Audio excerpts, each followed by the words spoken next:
Whirlpool Dryer, and we're gonna show you how to fix that squeaky sound. You're going to need a light, a drill, lubricating oil, these bits for the drill, and you need a shop vac. Working on an appliance, make sure you unplug it. And then you're gonna have to unhook the flex pipe for the dryer vent. It has to come off.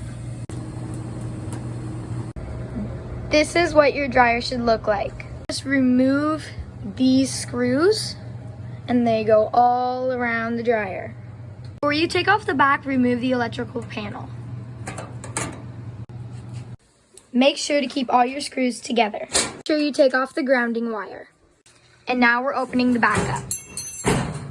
If you're having trouble getting the back off, there might be 2 screws that you missed. Right here and on the opposite side as well. Now you need to disconnect the electrical.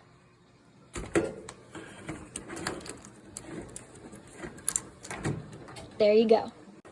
We just took off the back and this is what it should look like. So this isn't too bad, but we need to clean out all the dust with the shop vac. The most effective piece for cleaning the inside.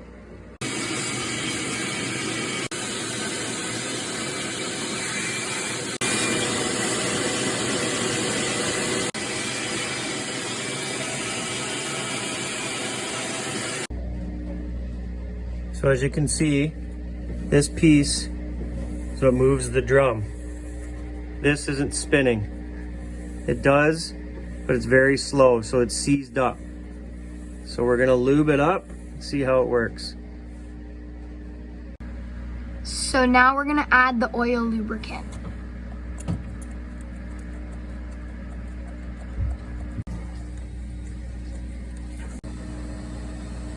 Now that it's lubricated, you can see it's turning freely.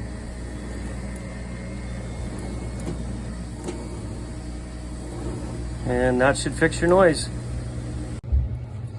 Pull the belt to make sure the lubricating oil is getting in there. We added a little bit more just to make sure. As you can see, it's spinning faster because the oil is working. Now we're gonna put the top and the back on. Thanks for watching, and watch more videos on our channel. It will really help us out, and it might help you out if there's something wrong.